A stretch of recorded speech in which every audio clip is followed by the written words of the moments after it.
నమస్కారం, సుఖీభవకు స్వాగతం. ఈరోజు సుఖీభవలో వణుకుడి వ్యాధిపై బ్రహ్మాస్త్రం డిబిఎస్, రేడియేషన్ పుండ్లకు ఆస్పిరిన్ పూత చికిత్స, ఈ ఆహారాలతో హై బీపీ అదుపు, మెదడులో రక్తస్రావం ఎప్పుడు ప్రాణాంతకం, ఇంకా హెల్త్ టిప్. కొన్ని రకాల జబ్బులు వృద్ధాప్యాన్ని మరీ దుర్భరంగా మార్చేస్తూ ఉంటాయి. పార్కిన్సన్ వ్యాధి అలాంటిదే.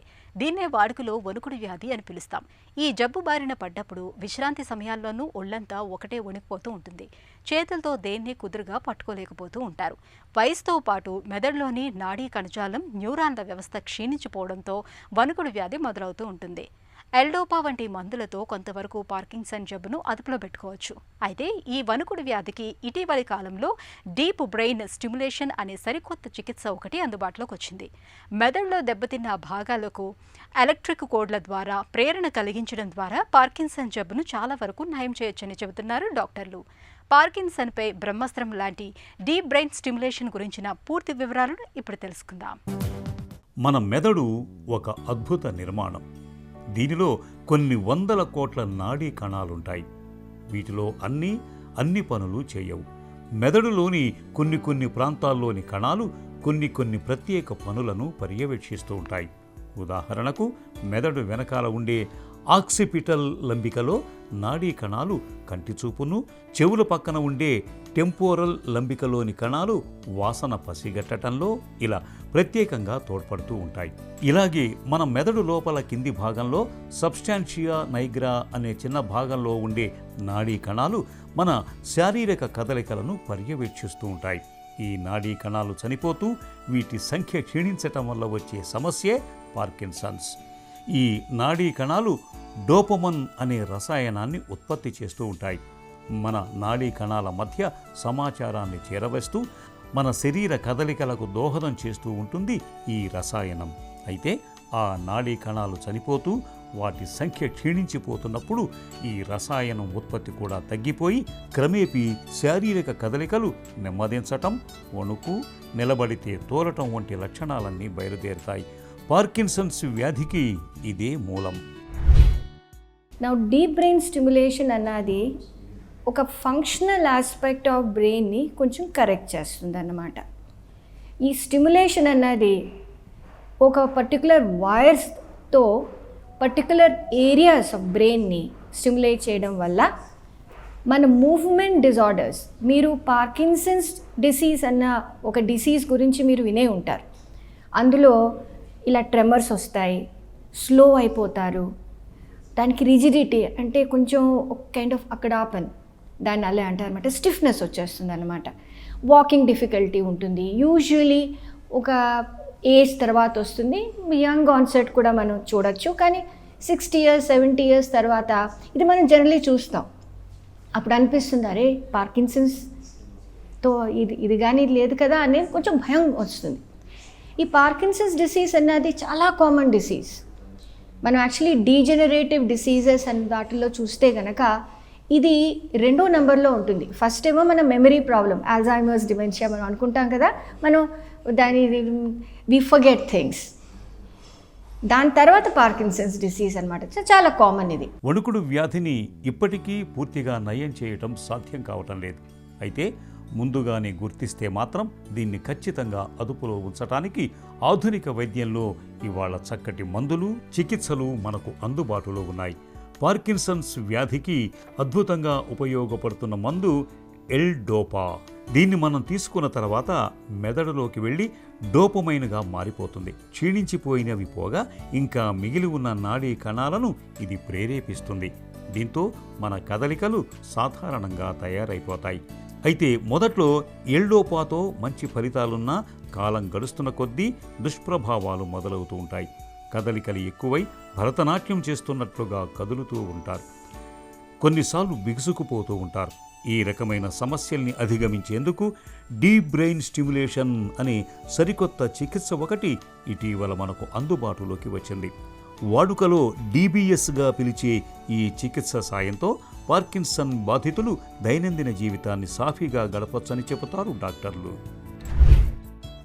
అది వస్తే మెడిసిన్స్తో ఉంటాయి, దాని గురించి మెడిసిన్స్ చేస్తాం, దానివల్ల ట్రెమర్ కూడా తగ్గిపోతుంది, మన ఫంక్షనాలిటీ ఇంప్రూవ్ అయిపోతుంది. కానీ మెడిసిన్స్ చేస్తూ మెడిసిన్స్ వల్ల సైడ్ ఎఫెక్ట్స్ వస్తే, మెడిసిన్స్ వల్ల కొంచెం మాత్రమే దానికి ఇంప్రూవ్మెంట్ వస్తే, ఇది అడ్వాన్స్ స్టేజెస్లో డిబిఎస్ అన్న ఈ మొడాలిటీ చాలా వరకు ఎఫెక్టివ్ అవుతుందన్నమాట. సో ఇది వెల్ ఎస్టాబ్లిష్ టెక్నిక్. దీనివల్ల ఈ ప్రాబ్లమ్స్ మనకి ట్రెమర్ కానీ, వాకింగ్ ఎబిలిటీ కానీ, స్టిఫ్నెస్ కానీ, ఇదే కాకుండా ఈ మెడిసిన్స్ మనం ఏదైతే యూస్ చేస్తున్నామో దాని స్ట్రెంగ్త్ కూడా మనం తగ్గించుకోవచ్చు.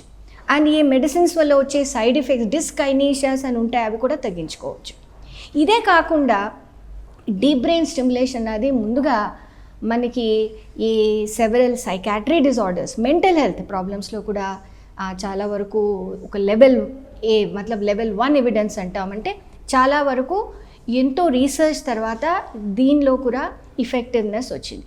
పార్కిన్సన్ వ్యాధితో బాధపడే వారికి డిబిఎస్ చికిత్సను నిజంగా ఒక వరమనే చెప్పుకోవచ్చు. మందులతో కూడా ఫలితం లేనప్పుడు, వణుకుడు లక్షణాలు వేగంగా ముదిరిపోతూ దైనందిన జీవితం కష్టంగా మారిన వారికి ఇప్పుడున్న చక్కటి మార్గం డీప్ బ్రెయిన్ స్టిమ్యులేషన్ సర్జరీ. గుండె జబ్బు బాధితులకు అమర్చే పేస్ మేకర్ వంటి పరికరాన్ని అమర్చినట్లుగానే పార్కిన్సన్ బాధితుల్లో కూడా మెదడును ప్రేరేపించేందుకు ఒక పేస్ మేకర్ను ఏర్పాటు చేస్తారు. పేషెంట్ని మెలకువలోనే ఉంచి మెదడులో సమస్యాత్మకంగా ఉన్న ప్రాంతాన్ని గుర్తించి తదనుగుణంగా అక్కడ ఎలక్ట్రోడ్ను అమరుస్తారు. అలాగే పేస్ మేకర్ పరికరాన్ని ఛాతీలో అమరుస్తారు. ఈ రెంటికి అనుసంధానంగా సన్నటి తీగను ఏర్పరుస్తారు. దీని ద్వారా విద్యుత్ ప్రచోదనాలు పంపించినప్పుడు సాధారణ కదలికలు బాగుంటాయి, అనవసరపు కదలికలన్నీ తగ్గిపోతాయి. కాకపోతే ఇది మొదట్లోనే చేసే సర్జరీ కాదు.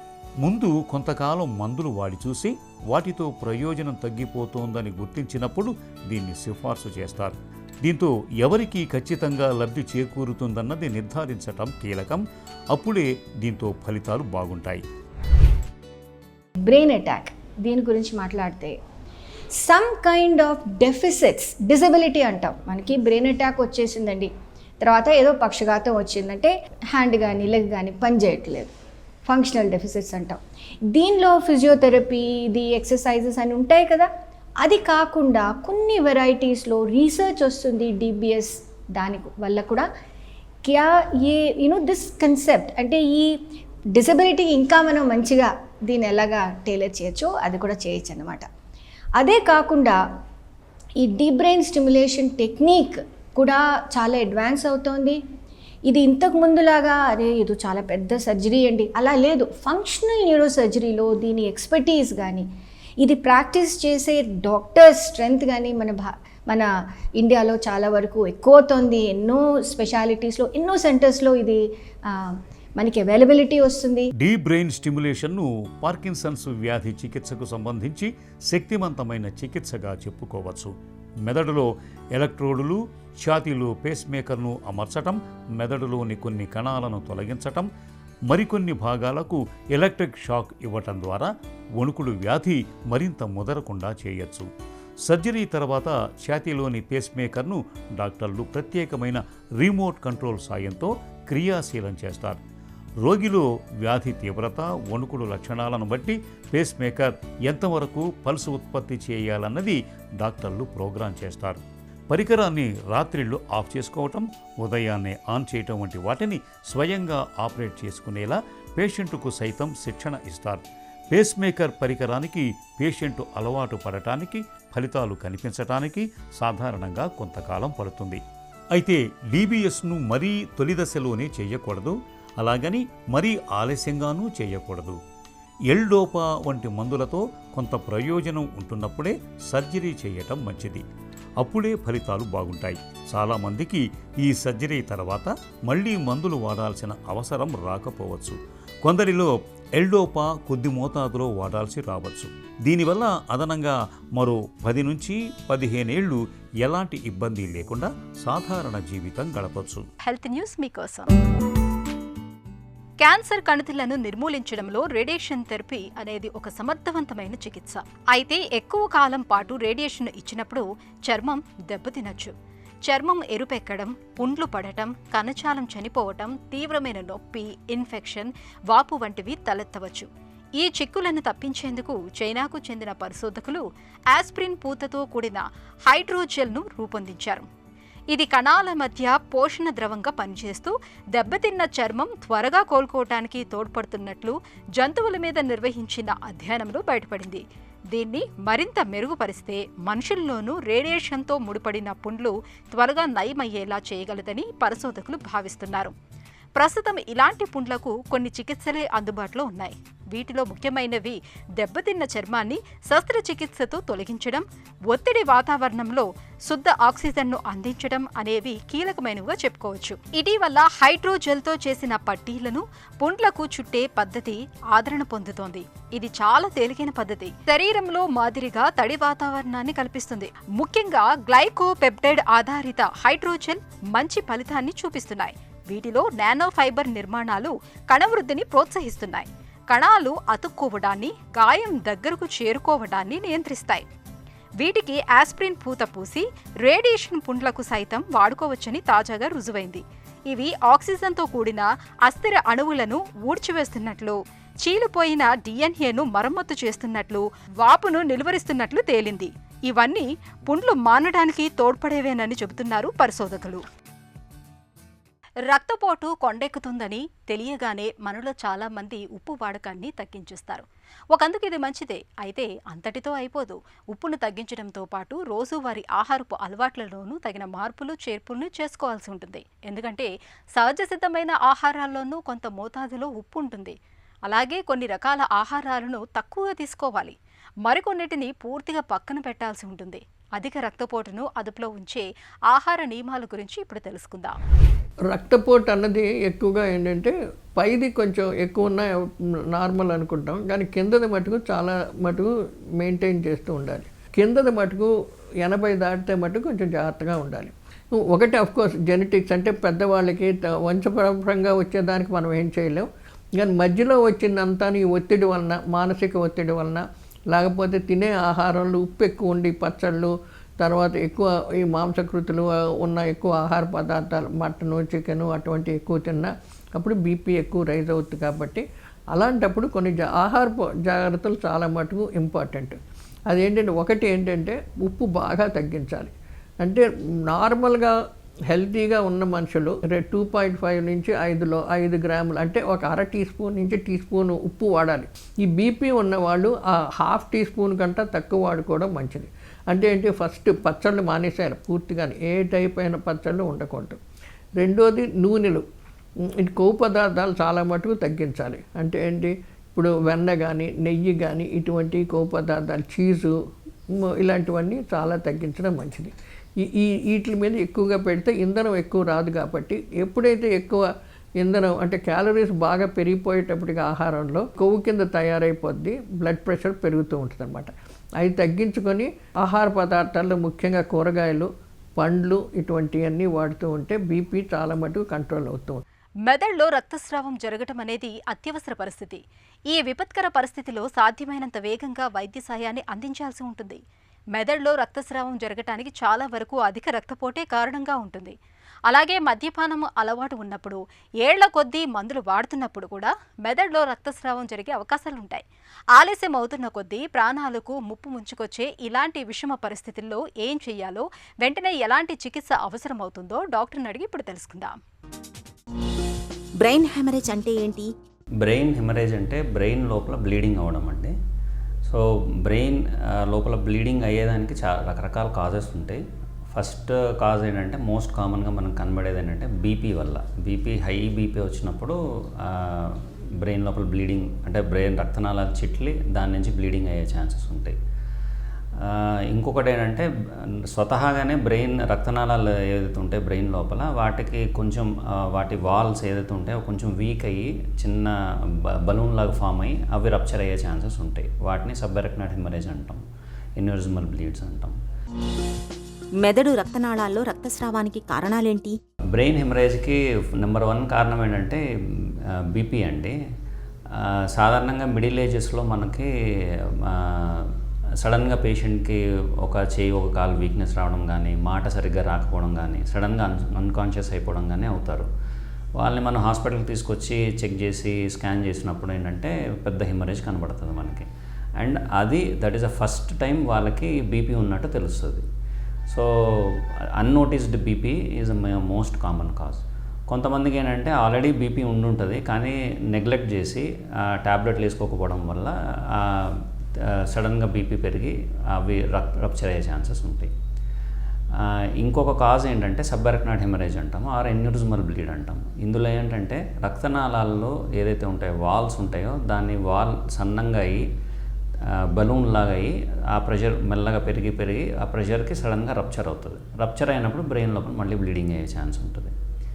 ఇంకా అదర్ కాజెస్ ఏంటంటే ఏవిఎమ్స్ అంటామండి. అంటే ఇది స్వతహాగానే అంటే రక్తనాళాల్లోనే చిన్న ప్రాబ్లం ఉంటుంది. ఆ ప్రాబ్లం వల్ల ఏంటంటే కొంతమందికి అది చిన్నప్పుడు అయ్యవచ్చు, మధ్యలో అయ్యి ఉండొచ్చు, కానీ ఓవర్ టైం అది పెరిగి సడన్గా బ్లీడింగ్ అయ్యే ఛాన్సెస్ ఉంటాయి. ఇంకా అదర్ కాజెస్ ఏంటంటే ట్యూమర్, మెదడులో ఏమైనా కణితి ఉండి అది పెరిగి అది సడన్గా బ్లీడ్ అవ్వడం కానీ, లేదంటే కొన్ని రకాలు ఉంటాయి గడ్డలు, అవి వాటికి బ్లీడింగ్ నైజం ఉంటుంది వాటికి. సో అట్లాంటివి ఏమైనా బ్లీడింగ్ అయ్యే ఛాన్సెస్ ఉంటాయి. బ్రెయిన్ హ్యామరేజ్ ఉన్నప్పుడు ఎలాంటి లక్షణాలు కనిపిస్తాయి? బ్రెయిన్ హెమరేజ్ అనేది ఏంటంటే సాధారణంగా సడన్గా అవుతుందండి. సో సడన్గా అయినప్పుడు ఏంటంటే ఏదైతే బ్రెయిన్ పార్ట్లో బ్లీడింగ్ అయిందో ఆ బ్రెయిన్ పార్ట్ డ్యామేజ్ మనకు బయటకు కనబడుతుంది. సో సాధారణంగా ఇవి మనకి చెయ్యి కాలు పనిచేసే చోట అవుతాయి. సో సడన్గా పేషెంట్కి ఒక చెయ్యి ఒక కాళ్ళు పూర్తిగా చచ్చిపడిపోవడం కానీ, లేదంటే మాట పూర్తిగా సరిగ్గా రాకపోవడం కానీ, లేదంటే మూతి ఒక్కో సైడ్ వంకరకు పోవడము, ఇంకా పెద్దగా బ్లీడింగ్ అయితే కాన్షియస్నెస్ లెవెల్స్ పోతాయి. సో కోమాలోకి వెళ్ళిపోవడము, ఊపిరి తీసుకోవడానికి ఇబ్బంది అవ్వడము, ఇట్లా అయ్యే ఛాన్సెస్ ఉంటాయి. కొంతమందిలో ఏమవుతుందంటే పేషెంట్ అంతా కాన్షియస్ బాగానే ఉంటారు కానీ సివియర్ హెడేక్, అంటే జీవితంలో ఎప్పుడూ అంత చూసుండము అంత సివియర్ హెడేక్ వచ్చింది అని చెప్తారు. కొంతమందికి ఏంటంటే రక్తనాళాలలో కొంతమందికి బ్లాక్ ఉంటుంది. ఈ బ్లాక్ వల్ల ఏంటంటే మెల్లగా బ్రెయిన్ లోపల ఆ రక్తం అంత కంజెస్ట్ అయ్యి సడన్గా బ్లీడ్ అయ్యి వాళ్ళకి ఫిట్స్తో పాటు కూడా కొంతమంది ప్రజెంట్ అవుతారు. బ్లీడింగ్ ఉంటుంది ప్లస్ ఫిట్స్లో హెడేక్ ఫిట్స్తో పాటు కూడా ప్రజెంట్ అవుతారు. మెదడు రక్తనాళాల్లో రక్తస్రావాన్ని ఎలా గుర్తిస్తారు? ఎప్పుడైతే మనకి బ్రెయిన్ లోపల బ్లీడింగ్ అనే అనుమానం అనిపించిందో ఫస్ట్ అయితే మనము సిటీ స్కాన్ చేయిస్తామండి. సాధారణంగా సిటీ స్కాన్స్ మన బ్లీడింగ్ది చూడడానికి బాగా అందుబాటులో ఉంటాయి. ఎందుకంటే సిటీ స్కాన్ చాలా ఫాస్ట్గా అయిపోతుంది, ప్లస్ బ్లీడ్ బాగా కనబడుతుంది మనకి. అండ్ ఈ బ్లీడ్కి కాజ్ కూడా మనం నెక్స్ట్ ఎవాల్యుయేట్ చేసుకోవచ్చు. అంటే లొకేషన్ బట్టి ఒకవేళ రక్తం ఎక్కడ ఉందో దాన్ని బట్టి మనము సుమారుగా చెప్పగలుగుతాం ఇది బీపీ వల్ల బ్లీడ్ అయిందా, లేకపోతే ఆ ఎన్యూరిజమల్ బ్లీడ్ వల్ల బ్లీడ్ అయిందా, లేకపోతే ఏమన్నా రక్తనాళం బ్లాక్ అవ్వడం వల్ల బ్లీడ్ అయిందా, ఇట్లాగా మనము ఇనీషియల్గా అంటే ఒక స్క్రీనింగ్ లాగా మనం చూసుకొని చెప్పగలుగుతాము.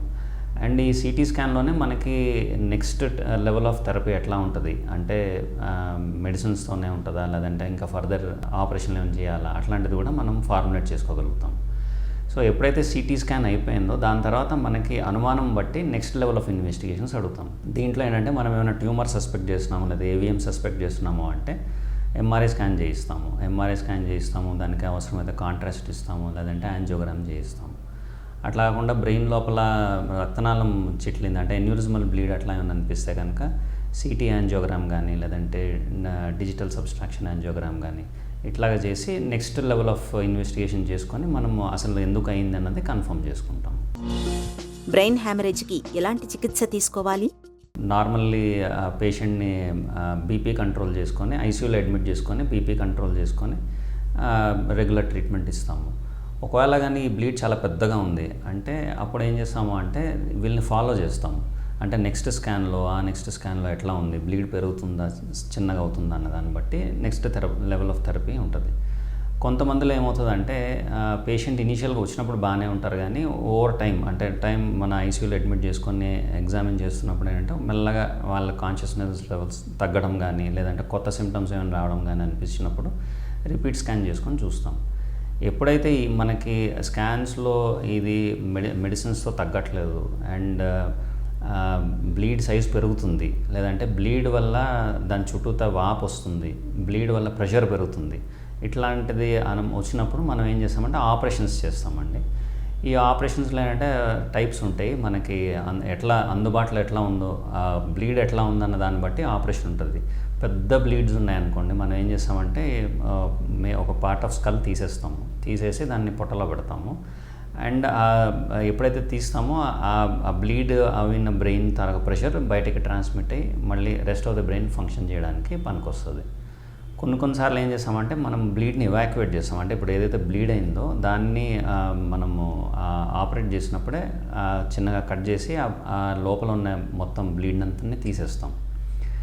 ఇంకా కొన్నిసార్లు ఏం చేస్తామంటే ఎండోస్కోపిక్ ద్వారా కూడా చేస్తాము. అంటే చిన్న బోన్ తీసి దాంట్లో నుంచి ఎండోస్కోప్ పంపించి ఎండోస్కోప్ ద్వారా మొత్తం ఆ బ్లీడ్ని ఎవాక్యువేట్ చేస్తాం. దీంట్లో యూజువల్ అంటే 2 రకాల ట్రీట్మెంట్స్ ఉంటాయి. ఒకటి సర్జరీ, ఇంకొకటి ఎండోవాస్కులర్ అంటాం. అంటే యాంజియోగ్రామ్ లాగానే చేసి దాంట్లోకి మెటీరియల్ పంపించి ఏదైతే ఆ బలూన్ ఉందో దాన్ని బ్లాక్ చేసేస్తాం. సో మనము టీంలా కూర్చొని డిస్కస్ చేస్తాం, ఇది సర్జికల్లీ చేస్తే బాగుంటుందా లేకపోతే ఎండోవాస్కులర్లీ చేస్తే బాగుంటుందా. సో దాన్ని బట్టి నెక్స్ట్ లెవెల్ ఆఫ్ థెరపీ చేస్తాం. సో అందులో ఎండోవాస్కులర్ అయితే కాయిలింగ్ చేస్తాము, లేదంటే లోపల స్టెంట్ పెడతాము, లేదా ఒకవేళ సర్జరీ అనుకుంటే క్లిప్పింగ్ చేస్తాం. మెదడులో రక్తస్రావం జరిగినప్పుడు సాధ్యమైనంత వేగంగా వైద్య సాయం అందాలి. తొలి గంటలోపే ఆసుపత్రికి చేరుకోగలిగితే చాలా వరకు గండం గట్టెక్కినట్లే. రక్తపోటును చక్కగా అదుపులో ఉంచుకోవటం ద్వారా మెదడులో రక్తస్రావం జరిగే పరిస్థితిని చాలా వరకు నివారించుకోవచ్చు. ఇక ఈరోజు కార్యక్రమాన్ని ముగించే ముందు ఒక చిన్న చిట్కా మీకోసం. జుట్టు రాలుతున్నప్పుడు 1 కప్పు కొబ్బరి పాలను తలకు పట్టించి మృదువుగా మర్దన చేయండి. అరగంట తర్వాత చల్లటి నీటితో షాంపూతో స్నానం చేయండి. నిత్యం ఇలా చేస్తూ ఉంటే జుట్టు రాలడం తగ్గుతుంది.